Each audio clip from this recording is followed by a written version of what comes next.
Doctor Raja Reddy 63 ವರ್ಷ ಇನ್ನಿಲ್ಲ. Doctor ರಾಜಾರೆಡ್ಡಿರವರು ಮೂಲತಃ ಆಂಧ್ರ ಪ್ರದೇಶದ ಅನ್ನಮಯ್ಯ ಜಿಲ್ಲೆ ಪಿಟಿಎಂ ಮಂಡಲಂ ಗೊಡ್ಲೋಲ್ಪಲ್ಲಿ ಗ್ರಾಮದವರಾಗಿದ್ದು, ವೈದ್ಯ ವೃತ್ತಿಯನ್ನು ಕರ್ನಾಟಕದ ಬೆಂಗಳೂರು, ಚಿಕ್ಕಬಳ್ಳಾಪುರ, ಚೇಳೂರು, ಬೆಳ್ಳೂರಿನಲ್ಲಿ ವೈದ್ಯರಾಗಿ ಸೇವೆ ಸಲ್ಲಿಸಿ ತಮ್ಮ ಜೀವಿತ ಅವಧಿಯಲ್ಲಿ ಸಾವಿರಾರು ಜನರಿಗೆ ಮರುಜನ್ಮ ನೀಡಿರುತ್ತಾರೆ.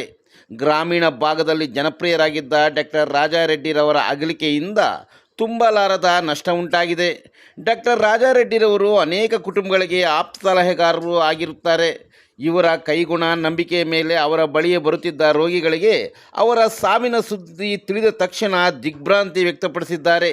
ಮೃತ ರಾಜಾರೆಡ್ಡಿರವರು ಪತ್ನಿ, ಮಗಳು, ಮಗನನ್ನು ಅಗಲಿದ್ದಾರೆ.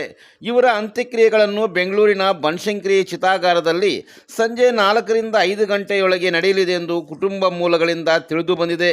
ರಾಜಾರೆಡ್ಡಿರವರು ಅಪಾರ ಬಂಧು ಬಳಗ ಶ್ರೇಯೋಭಿಲಾಷಿಗಳನ್ನು ಅಗಲಿದ್ದಾರೆ.